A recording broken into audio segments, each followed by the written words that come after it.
your journey started at a young age, your journey of entrepreneurship, or how you dived into entrepreneurship. I think it was a bit 1918 thereabout.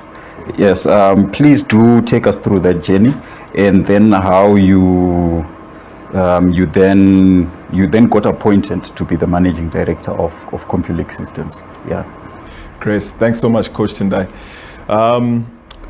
I would like to say my journey of entrepreneurship is somewhat serendipity in how everything transpired and everything occurred and happened.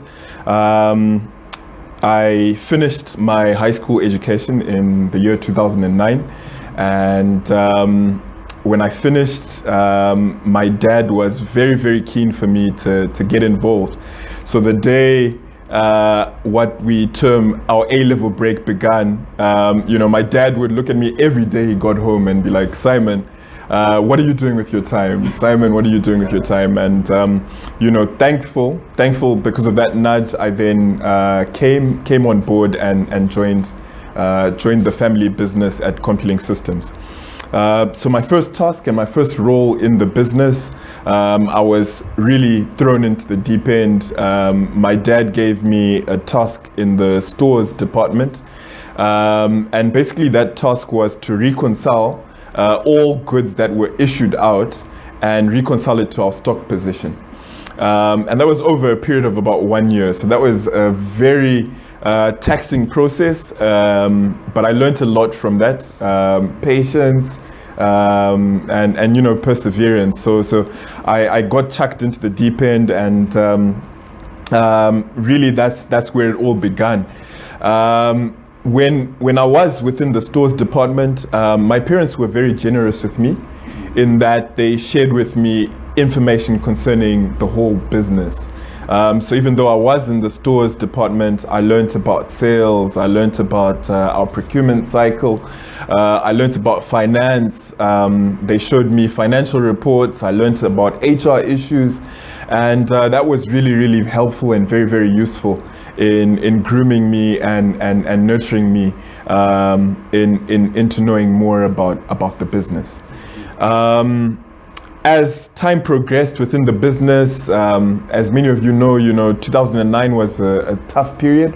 That's when we just about dollarized. Mm-hmm. And, times were tough. And times were also tough for the business then. So at the time, we made a discovery that, the general manager at the time within the business was sort of stifling business to a shadow business that he had created. So basically, every Compulink quotation went out with his quotation with a more favorable price and offer. So things were tough, and one of the things that happened first is the finance people are the first people to know, because they can sound the alarm that these books, things are not adding up. So we had an avalanche of resignations, people leaving the business and looking for greener pastures. And when that took place, I was working with my elder brother as well at the time. We really had to shoulder more responsibility. So I wasn't now only looking after procurement, I was also now invoicing, I was doing a whole host of other activities, and my parents also were called upon to do a whole host of other activities. So at that stage, I grew from just being in the stores department to now also doing sales as well.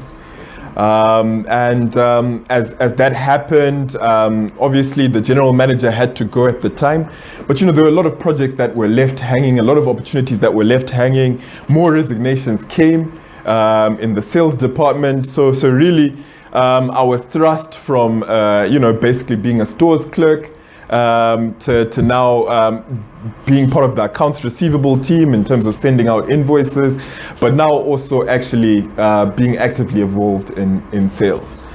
So when that happened and the general manager then went, I became a networking sales executive.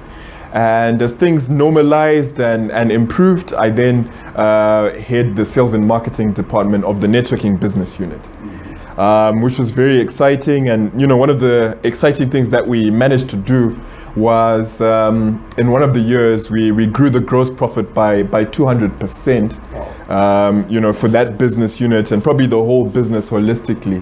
And yeah, that's just testimony of the grace of God and perseverance. Wow, oh, that's amazing. Wow, what an inspiring journey. Really, really, really.